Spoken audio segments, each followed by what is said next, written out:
Zethkar had always prided himself on being a rational being. As a Veltai warrior, his species had evolved beyond the primitive emotion of fear through millions of years of calculated survival.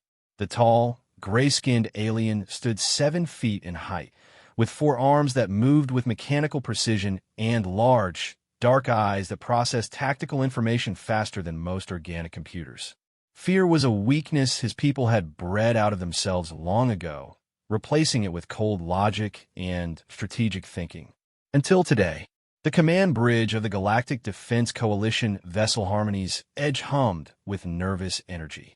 Representatives from 12 different species worked side by side, their various forms of communication creating a symphony of clicks, whistles, and translated speech. Zethkar observed them all with his characteristic detachment, noting how each species displayed their anxiety differently. The insectoid Krethax antennae twitched rapidly, while the crystalline Sylvorn's internal light flickered in irregular patterns. But it was the humans that puzzled them most. Commander Sarah Chun stood at the center of the bridge, her short black hair pulled back in a practical ponytail, her brown eyes focused on the tactical display showing the approaching Devourer's fleet. She was smaller than most beings on the bridge, barely reaching Zethkar's shoulder, yet somehow she commanded the respect of every species present.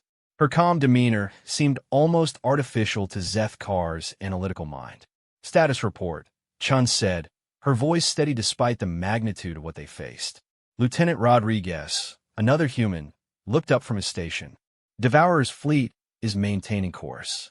Estimated arrival in 6 hours. 300 ships, all capital class or larger." The bridge fell silent except for the ambient hum of life support systems.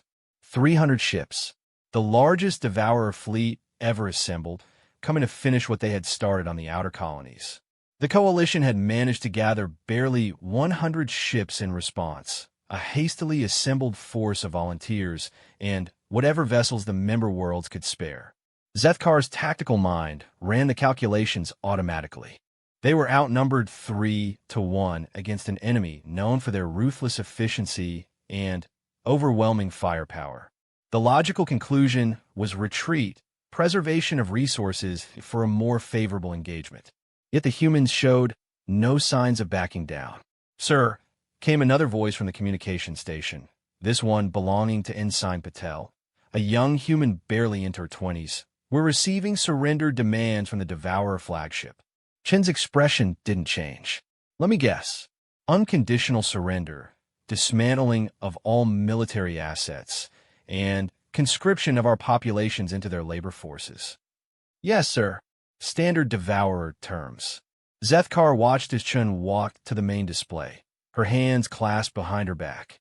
The tactical readout showed their small fleet arranged in a defensive formation around Haven Station, the last major outpost before the Devourers would reach the inner systems. Beyond the station lay the shipping lanes that connected dozens of Coalition worlds, and beyond that, Earth and the other founding worlds of the Alliance. "Open a channel to all ships," Chen ordered. The communications officer nodded, and Chen's image appeared on screens throughout the fleet. Zethkar noticed how she seemed to grow larger somehow, her presence filling the screen despite her modest stature. "This is Commander Chun to all Coalition forces. You've all heard the enemy's terms by now. You know what they're asking, and you know what it means if we comply.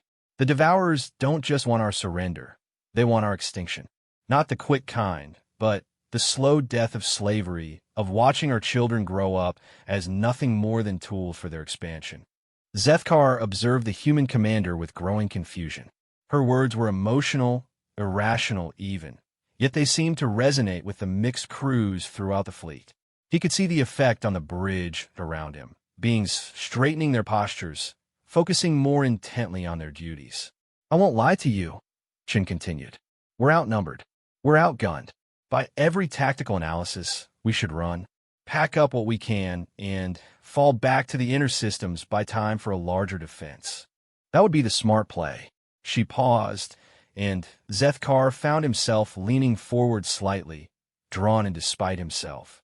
But sometimes being smart isn't enough. Sometimes you have to make a stand not because you can win, but because it's the right thing to do. The colonies behind us, Kepler Prime, New Harmony, Terra Nova, they're counting on us. Not just for military protection, but for something more.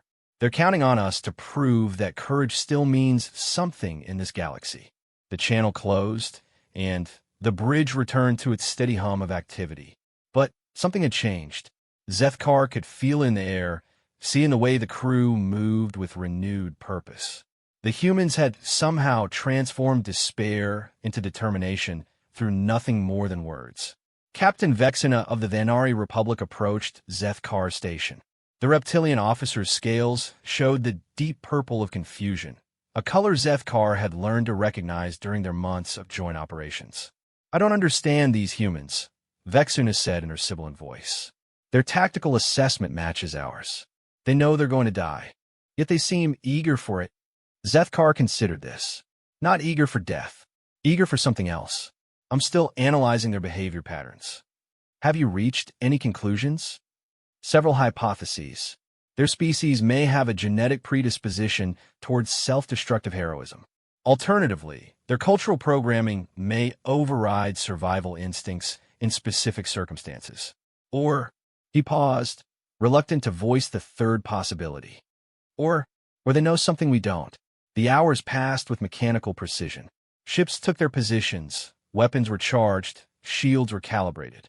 Zethkar found himself assigned to a joint tactical team with 3 humans, Sergeant Martinez, Corporal Thompson, and Private Williams. They would be responsible for coordinating point defense systems during the battle. As they worked together, Zethkar began to notice things about human behavior he had missed before. They joked constantly, even in the face of approaching death. They spoke of families back home, of plans for after the war, as if they genuinely believed they would survive. Their irrationality was so complete it bordered on madness. "Hey, Zeth," Martinez said, using the shortened version of his name that humans seemed to prefer. "You ever been in a real fight before? Not a skirmish or a patrol action, but a real knockdown, drag-out battle?" "No," Zethkar admitted. "Veltai military doctrine emphasizes avoiding unfavorable engagements. We prefer to fight only when victory is assured." Thompson, a woman with scars across her face from some previous conflict, laughed. "Smart. Humans are terrible at that. We have this bad habit of picking fights we can't win. That seems evolutionarily disadvantageous." "Oh, it is," Williams chimed in. He was younger than the others, barely older than Ensign Patel. "Cost us plenty over the years. But sometimes it works out. Sometimes the other guy backs down just because he can't believe how crazy we are. And when they don't back down..." The 3 humans exchanged looks, and Martinez grinned. "Then we find out what we're really made of." An alarm sounded, cutting through their conversation. The Devourer fleet had arrived. Zethkar's first glimpse of the enemy filled his analytical mind with fresh calculations, all of them grim. The Devourers were exactly as described in the intelligence reports. Massive, dark ships that seemed to absorb light rather than reflect it. They moved in perfect formation, like a flock of predatory birds descending on helpless prey. The lead ship was a dreadnought easily twice the size of anything in the Coalition fleet. Its hull bristled with weapon ports, and energy readings showed shields powerful enough to withstand sustained bombardment from multiple capital ships. Behind it came cruisers, destroyers, and support vessels, all maintaining perfect spacing and coordination. "All stations, this is Commander Chun. Remember your training, trust your teammates, and let's show these bastards what the Coalition is made of." The first exchange of fire came when the fleets were still millions of kilometers apart. Long-range missiles streaked across the void, point defense systems lighting up space with defensive fire. The humans had positioned their ships in an interlocking formation that maximized overlapping fields of fire while providing mutual support. Zethkar watched the tactical display with growing amazement. The human formation shouldn't have worked. It left gaps that the Devourers could exploit, concentrated too much firepower in defensive positions that could be bypassed. Yet somehow it was holding. "Incoming fighters," Thompson called out. "Looks like they're trying to probe our flanks." The Devourer fighter craft were sleek, deadly things that moved like living creatures rather than machines. They came in swarms, thousands of them, seeking weak points in the coalition formation. "All fighters, this is Gold Leader," came a voice over the comm system. Zethkar recognized it as Lieutenant Commander Torres, one of the human squadron leaders. "Remember, we're not trying to win a dogfight here. We're buying time for the big guns to do their work. Stay with your wingmen, keep the pressure on, and if you see an opening, take it." The space around Haven Station erupted into chaos. Fighters weaved between capital ships, their weapons leaving bright trails across the darkness. The humans flew like no other species Zethkar had observed, not with the calculated precision of Veltai pilots or the instinctive responses of the insectoid races, but with something that could only be described as passionate aggression. They took risks that made Zethkar's tactical mind recoil in horror. They dove into crossfires to protect damaged wingmen. They rammed enemy fighters when their weapons ran dry. They pressed attacks against overwhelming odds, somehow finding ways to emerge victorious from situations that should have been certain death. How do they do it? Vexena asked from her position at the sensor station. Every tactical model says they should be losing, but their fighter squadrons are actually gaining ground. Zethkar had been wondering the same thing. The humans weren't superior pilots in terms of reaction time or spatial awareness. Their ships weren't significantly better than what the other coalition species flew. Yet they were achieving results that defied explanation. The answer came to him as he watched Private Williams coordinate with a Venari sensor operator, sharing information and tactical insights without regard for species or protocol. The humans weren't just fighting as individuals. They were somehow inspiring everyone around them to fight better too. The main battle was joined when the Devourer capital ships came into range. The exchange of fire was devastating. Shields flared and died, hull plating vaporized, and entire sections of ships simply ceased to exist. The coalition formation bent under the assault, ships falling back to secondary positions as the Devourers pressed their advantage. "We're losing the left flank," reported the tactical officer. "The Aspiration and Defiance are both heavily damaged and falling back." Commander Chun studied the display for a moment, then turned to her communications officer. "Give me the Valiant." The screen lit up with the image of Captain Harrison, another human, his face streaked with smoke from battle damage to his bridge. "Sarah, we can't hold this position much longer. They're hitting us with everything they've got.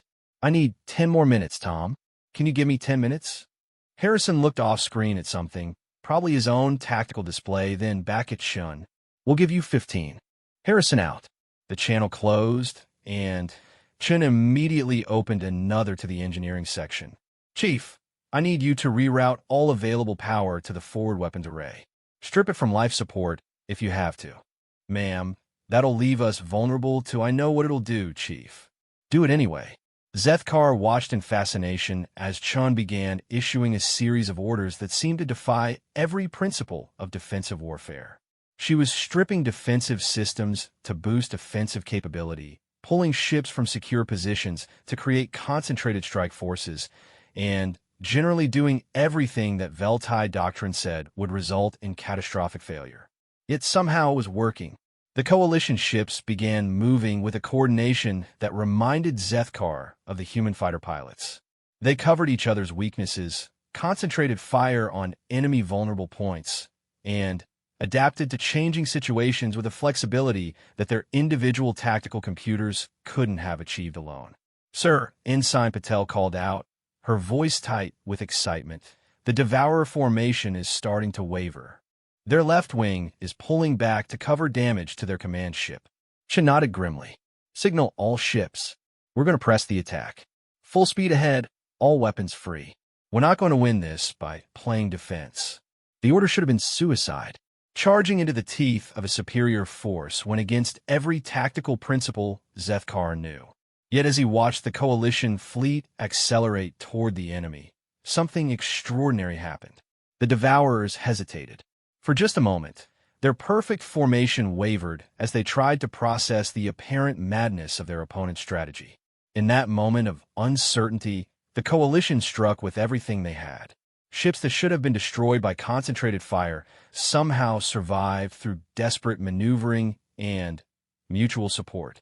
Weapons that should have been ineffective against Devourer shields found weak points and exploited them ruthlessly. And throughout it all, the humans at the center of each ship, each squadron, each tactical unit, somehow held everything together through pure force of will. The battle raged for hours. Ships on both sides were lost, good beings died, and the void filled with debris and the flash of exploding reactors. But gradually, impossibly, the coalition began to gain ground. Zethkar found himself working alongside his human teammates with an efficiency he hadn't thought possible. They anticipated each other's needs, covered each other's mistakes, and somehow managed to coordinate defensive fire with a precision that their systems alone couldn't have achieved. "Devourer flagship is turning," someone called out. Zethkar looked up from his console to see the massive enemy dreadnought beginning to come about. For a moment, he thought they were preparing for another attack run. Then he realized the truth. They were retreating. The Devourer fleet, faced with an enemy that refused to behave according to any rational tactical model, was withdrawing from the field. Not all of them. Dozens of ships continued to fight, either too damaged to retreat or too proud to abandon the battle. But their command structure was collapsing, their perfect coordination dissolving into individual survival instincts. "Sir, we're receiving a transmission from the Devourer flagship," Ensign Patel reported. On screen, the image that appeared showed a tall, gaunt creature with metallic augmentations covering most of its visible body.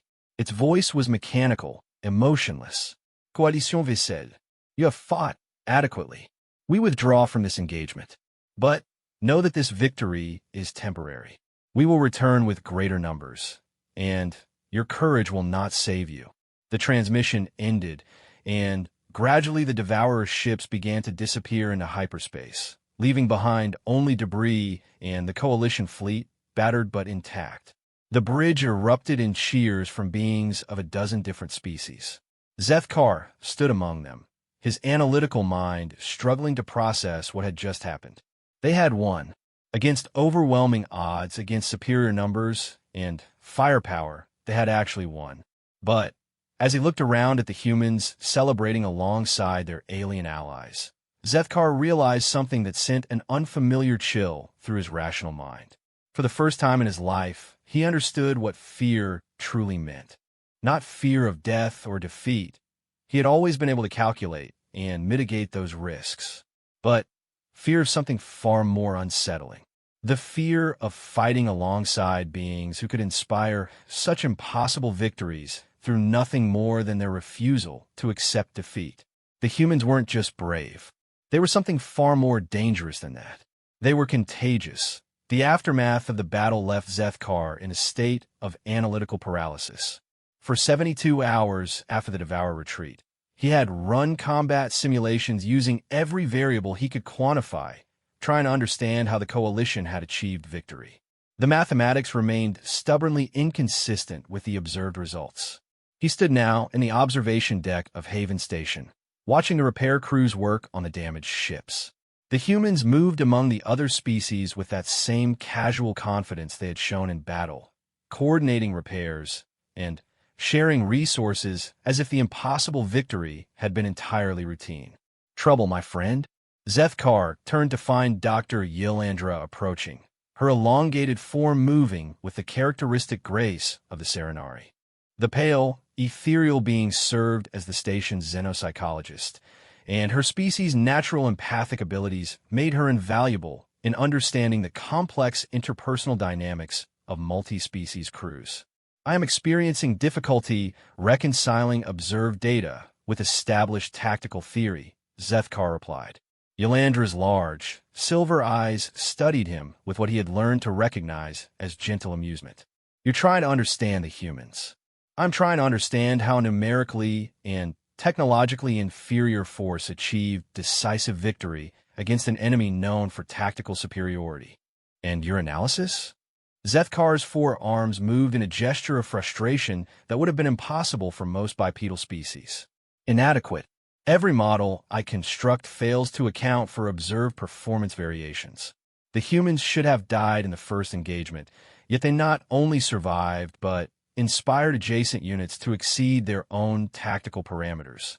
Dr. Yilandra moved to stand beside him at the observation window. Below them, a human engineer was working alongside a Veltai technician to repair a damaged power coupling.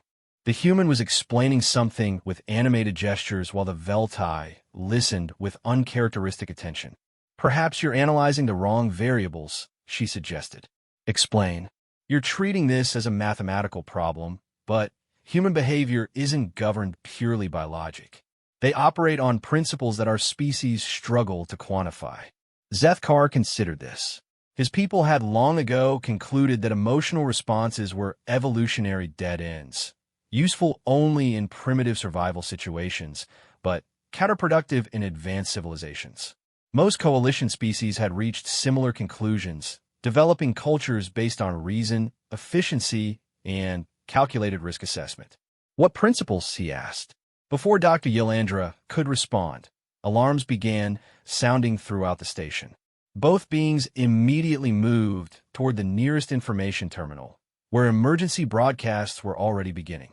"This is Admiral Morrison to all coalition forces," came the voice of the human fleet commander. "Long-range sensors have detected a massive hyperspace disturbance in the Kepler system. Preliminary analysis suggests devourer forces in significant numbers. All available ships are to proceed to emergency stations immediately." Zethkar's mind immediately began processing the implications. Kepler Prime was one of the Coalition's most important industrial worlds, home to over 2 billion beings and the primary shipyards for this sector. If the Devourers had decided to strike there while the main fleet was still recovering from the Haven Station battle, the tactical situation was catastrophic. "Estimated time to full fleet readiness?" he asked the terminal. "Current repairs require minimum 48 hours for basic combat capability." The computer responded in its neutral voice. "Estimated time for full operational status is 96 hours. They didn't have 96 hours. From Admiral Morrison's tone, they probably didn't have 96 minutes. Zethkar and Dr. Yilandra made their way quickly to the command center, where controlled chaos reigned. Officers from multiple species coordinated damage reports, supply manifests, and tactical assessments, while Admiral Morrison stood at the center, somehow maintaining calm in the storm of activity.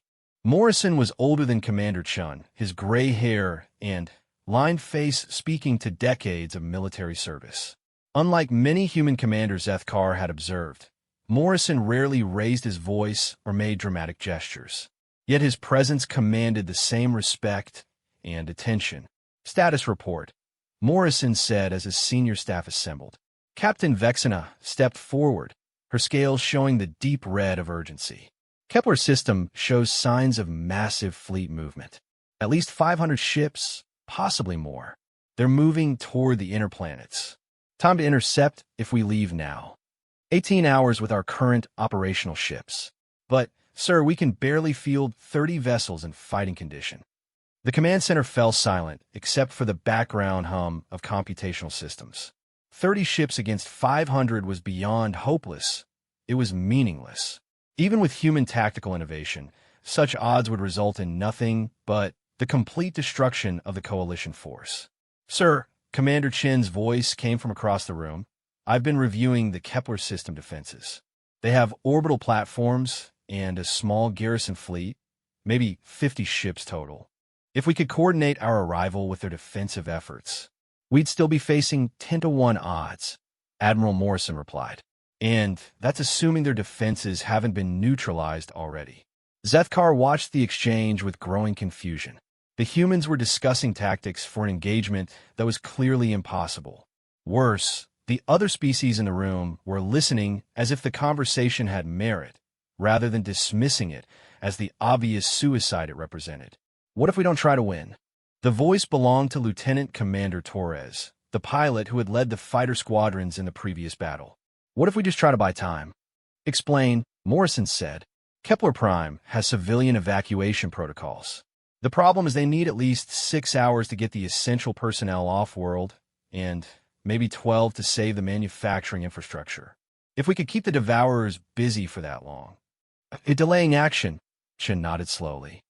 Hit and run tactics. Make them chase us through the outer system while the evacuation proceeds. Admiral Morrison studied the tactical display, his expression unreadable. Casualties would be catastrophic.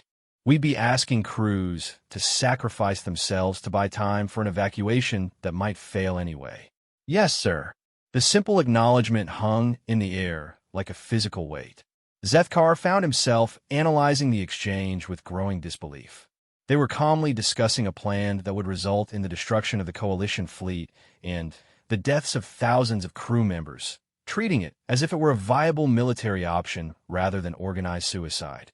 I need to speak with Captain Harrison, Morrison said finally. Get him on a secure channel. The communication screen lit up with the image of the human captain, his ship still showing visible battle damage from the previous engagement. His crew was working around him, welding hull breaches and replacing damaged components. Tom, I need an honest assessment. Can the Valiant make one more fight? Harrison looked off-screen at something, probably consulting with his engineering officer. She'll hold together, Admiral. Maybe not for long, but she'll hold. I'm not talking about the ship, Captain. I'm talking about your crew. They've been through hell already, and I'm about to ask them to go through worse. The captain's expression grew serious. What's the mission? Delaying action at Kepler. We buy time for civilian evacuation, probably get ourselves killed in the process. Harrison was quiet for a moment, and Zethkar could hear activity on the Valiant's bridge as the crew continued their repairs. Finally, the captain looked back at the screen. When do we leave? Tom, I want you to think about this. Really think. This isn't like Haven Station where we had a chance. This is different. I understand, Admiral. When do we leave? Morrison closed the channel and turned to address the assembled officers. I'm not ordering anyone into this. Every ship captain makes their own choice. Every crew member volunteers individually. Anyone who wants to withdraw can do so with no questions asked and no mark on their record. Zethkar expected immediate discussion, debate, perhaps demand for more detailed tactical analysis. Instead, the room erupted in voices as officers began coordinating departure schedules and supply requirements. Not one being had stepped forward to withdraw. Dr. Yilandra appeared at his side again, her empathic abilities apparently detecting his confusion. Still trying to understand? She asked quietly. This is madness, Zethkar replied. They are volunteering for certain death to achieve objectives that may not even be attainable. It violates every principle of rational behavior. Does it? Or does it follow principles you haven't considered? Before he could respond, Admiral Morrison approached their position. Zethkar, I understand you've been assigned to tactical coordination. Are you willing to continue in that role for this mission? The question caught him completely off guard. His analytical mind immediately began calculating survival probabilities, mission parameters, and tactical requirements. The numbers were uniformly grim.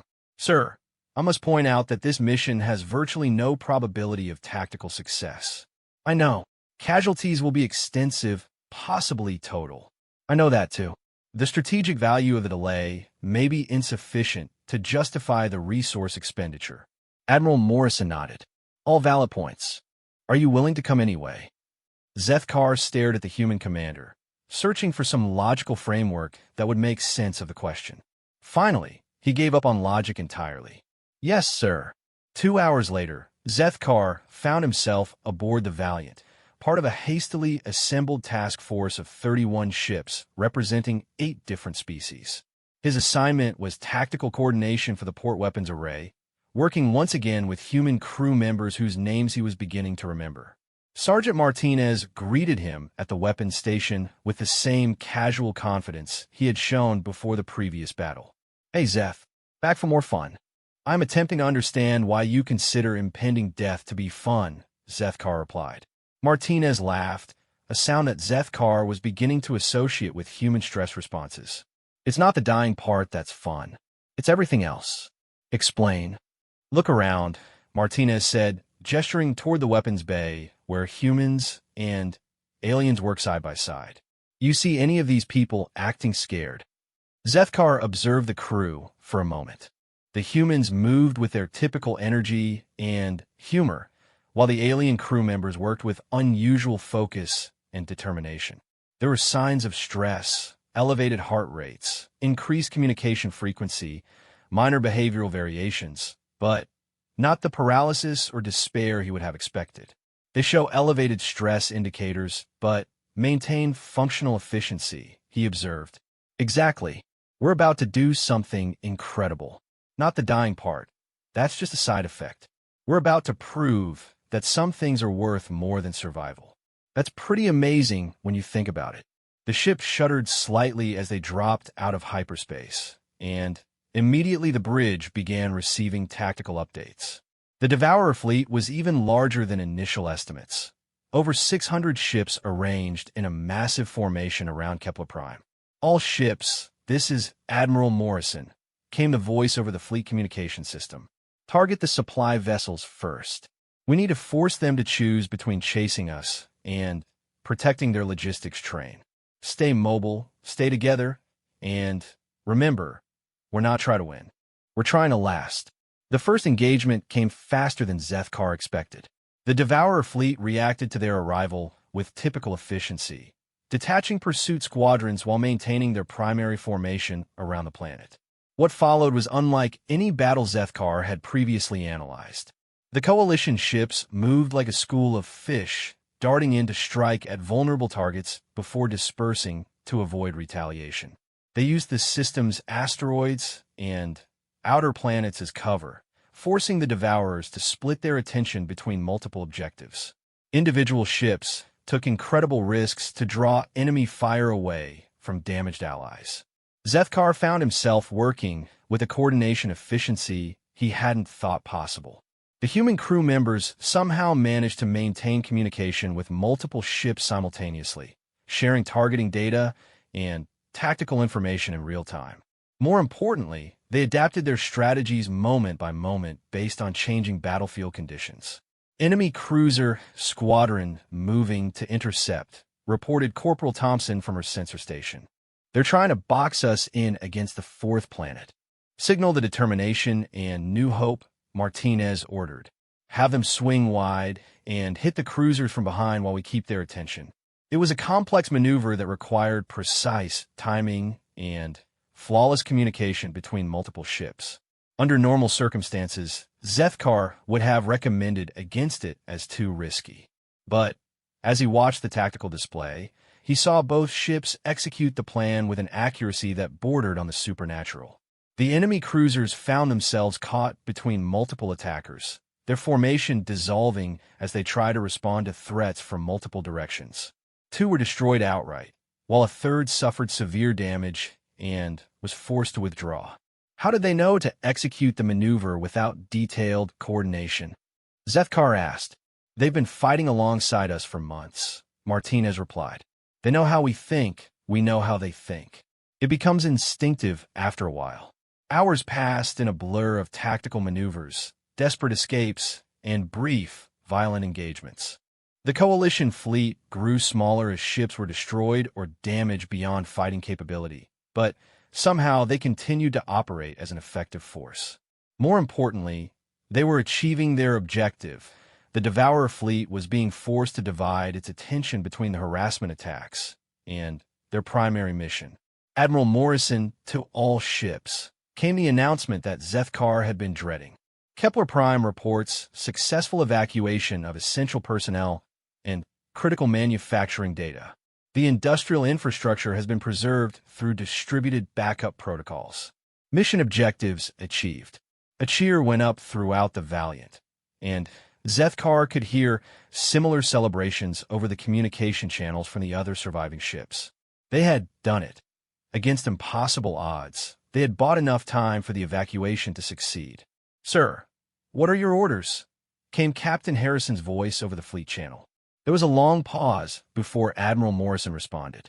All ships are free to withdraw at their discretion. Mission accomplished. But as Zethkar watched the tactical display, he noticed something that sent that familiar chill through his analytical mind. Instead of immediately jumping to hyperspace safety, the Coalition ships were reforming into attack formation. "Sir, the enemy is sending their main battle group after us," reported the sensor operator. "Looks like they've decided to finish us off before we can escape." Admiral Morrison's voice came over the channel one more time, calm and steady despite the approaching storm of enemy firepower. "All ships, this is Admiral Morrison. We've accomplished our mission, and every crew member should be proud of what we've achieved today. But it looks like we're going to have one more fight. I want everyone to know it's been an honor serving with you." Zethkar watched the approaching Devourer battle group and, finally, understood what Dr. Yilandra had been trying to tell him. The humans weren't just brave or tactically innovative. They had somehow infected the entire coalition force with something that his rational mind couldn't quantify, but could no longer deny. They had given everyone around them a reason to be more than they thought possible. And as the final battle began, Zethkar realized that for the first time in his life, he was proud to be afraid. The final approach of the Devourer main battle group should have been the end of everything. Zethkar watched the tactical display as hundreds of enemy ships formed into perfect attack formations, their combined firepower capable of sterilizing entire star systems. The coalition force had been reduced to 18 operational vessels, most showing significant battle damage and running on backup power systems. By every calculation his analytical mind could perform, the next few minutes would witness the complete destruction of Admiral Morrison's fleet. Yet as he observed the human crew members around him, Zethkar saw none of the resignation or despair he expected. Instead, they moved with a focused intensity that seemed to grow stronger as the odds became more impossible. "All stations, this is Captain Harrison," came the announcement over the Valiant's internal communication system. "Enemy main force will be in weapons range in approximately 4 minutes. All crew members not essential to combat operations should report to escape pods immediately." Zethkar expected an immediate exodus toward the evacuation points. Instead, the crew continued working at their stations with renewed determination. Sergeant Martinez caught his confusion and offered explanation without being asked. "Nobody's leaving," Martinez said simply. "We've come this far together. The logical decision would be to preserve as many lives as possible through evacuation," Zethkar observed. "Probably, but logic isn't really the point anymore, is it?" Before Zethkar could formulate a response, Corporal Thompson looked up from her sensor station with an expression of surprise. "Sergeant, I'm picking up something on long-range sensors. Looks like ships dropping out of hyperspace." Martinez moved quickly to review her readings, his human eyes scanning data that Zethkar's more advanced visual processing was simultaneously analyzing. The sensor readings showed a massive hyperspace disturbance approximately 1 hour away at maximum speed. "How many ships?" Martinez asked. "I'm reading at least, sir. This can't be right. I'm showing over 400 vessels." The bridge fell silent except for the ambient hum of ship systems. 400 ships represented the largest single fleet movement in Coalition history, but there was no way such a force could have been assembled and dispatched in the few hours since the Kepler crisis began. Captain Harrison's voice came over the communication system again. "All hands, stand by for incoming transmission." The main display activated, showing the interior of an unfamiliar bridge. The figure that appeared was clearly human, but wearing insignia that Zethkar didn't recognize. The man appeared middle-aged, with graying hair and the bearing of someone accustomed to command. "Admiral Morrison, this is Admiral Thompson of the Earth Defense Force. We received your distress call and came as quickly as possible." The revelation struck Zethkar like a physical blow. Earth Defense Force meant ships from humanity's home system, vessels that should have been weeks away at minimum. Yet here they were, arriving at the exact moment when their presence could turn a hopeless last stand into something resembling a fair fight. "David Thompson." Admiral Morrison's voice carried a mixture of surprise and relief. "You're supposed to be defending the Sol approaches. What are you doing out here?" "Long story, Admiral. Short version is that Earth Command decided the best defense is sometimes a good offense. We've been following the Devourer fleet for 3 days, waiting for the right moment to hit them."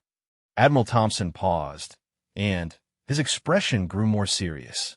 "We monitored your engagement at Haven Station, and we've been tracking your delaying action here at Kepler. Earth wants you to know that every human world has seen the tactical recordings. Your crews have become something of a legend back home. Zethkar processed this information with growing amazement. Humanity's home fleet had abandoned their defensive positions and traveled across multiple star systems to arrive at this specific location at this specific time. The tactical implications were staggering. It represented a level of strategic coordination and risk assessment that challenged everything he thought he understood about human military thinking. Admiral Thompson continued, "We're going to hit the Devourer fleet from behind while they're focused on your position. Can your ships hold position for approximately 15 minutes?" The question was almost absurd given the circumstances. 18 damaged ships holding against hundreds of fresh enemy vessels for 15 minutes was beyond hopeless.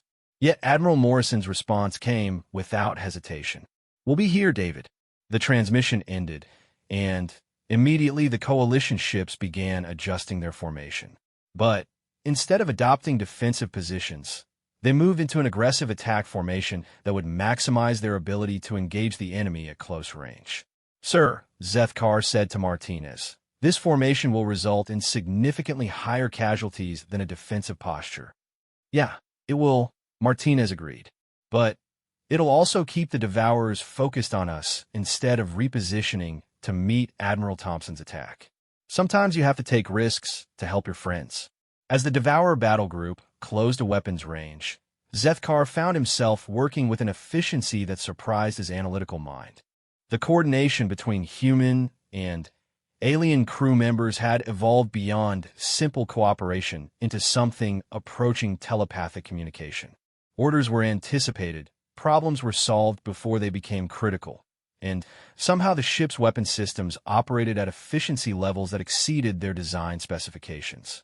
The first exchange of fire was devastating. The Valiant shuddered under the impact of enemy weapons, her shields flaring and dying as massive energy beams tore through her defensive systems.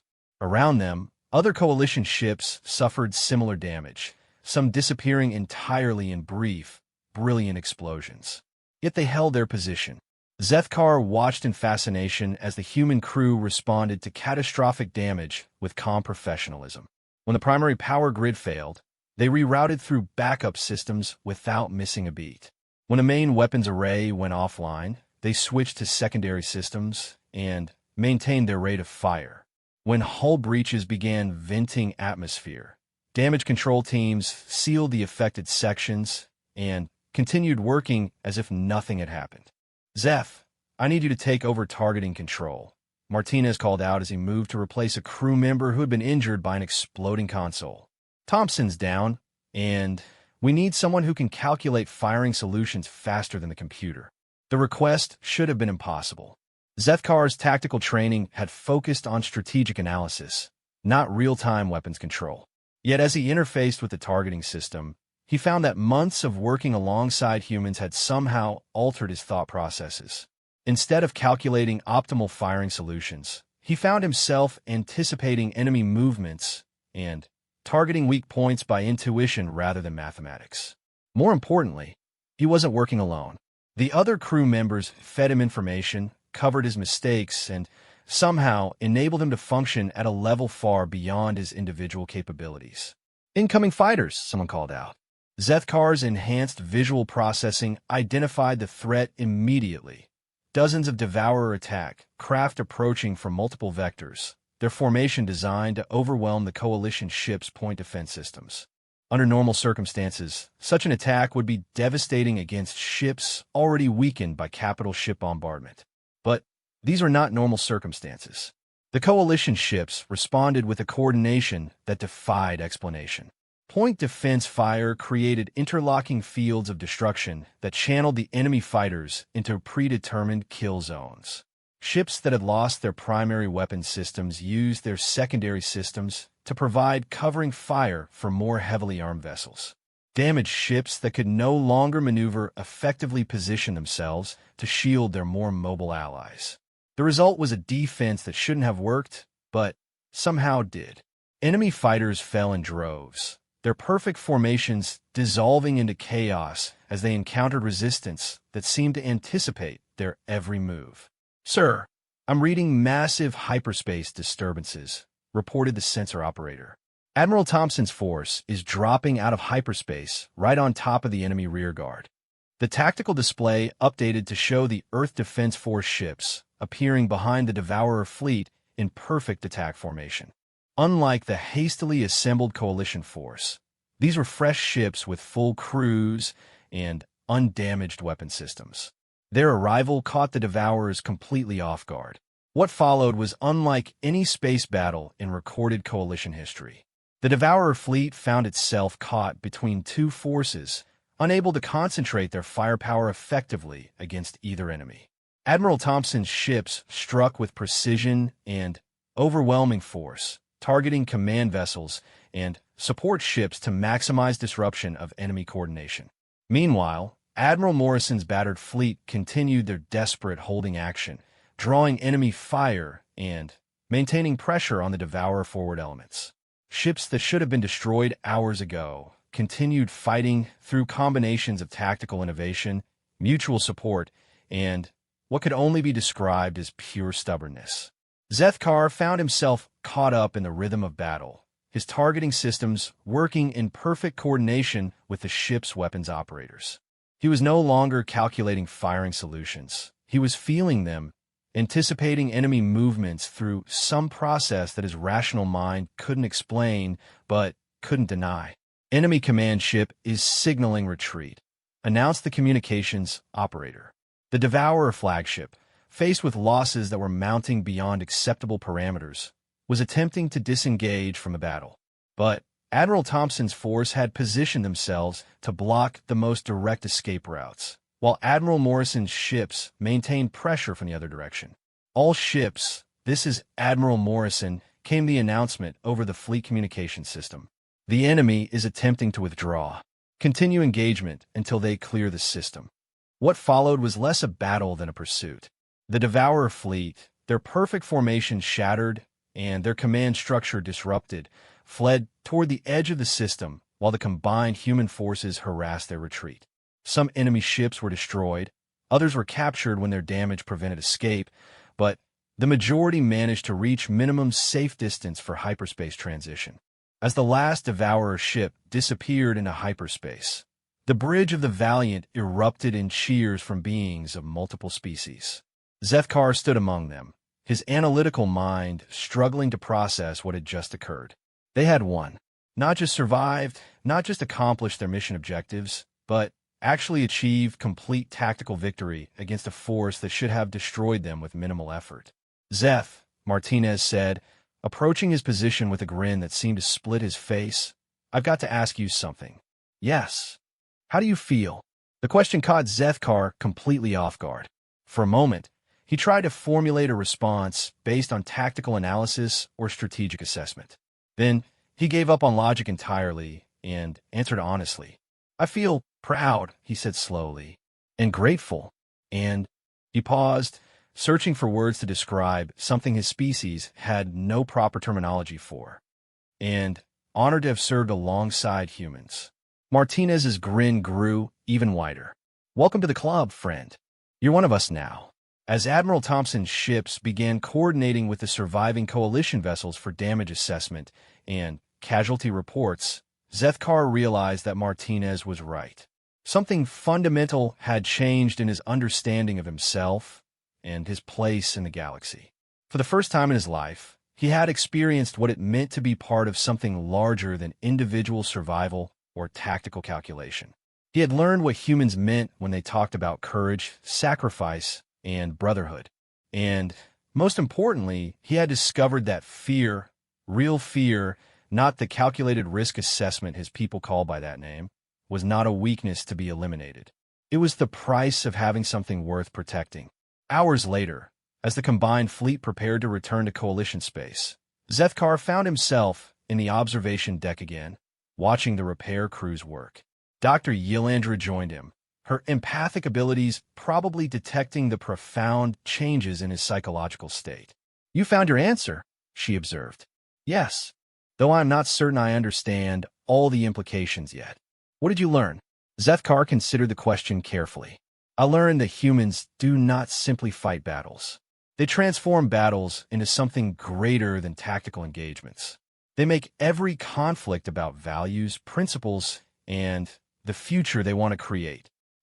And they have the ability to inspire others to share that vision, even when it requires sacrificing everything they thought they valued about survival and rational behavior. The humans have a saying about this phenomenon. They call it esprit de corps, the spirit of the group. It means that sometimes the whole becomes greater than the sum of its parts. It is a dangerous concept, Zethkar observed. Yes, it is also beautiful. As Zethkar watched the humans working alongside their alien allies, preparing for whatever challenges lay ahead, he realized that Dr. Yilandra was right on both counts.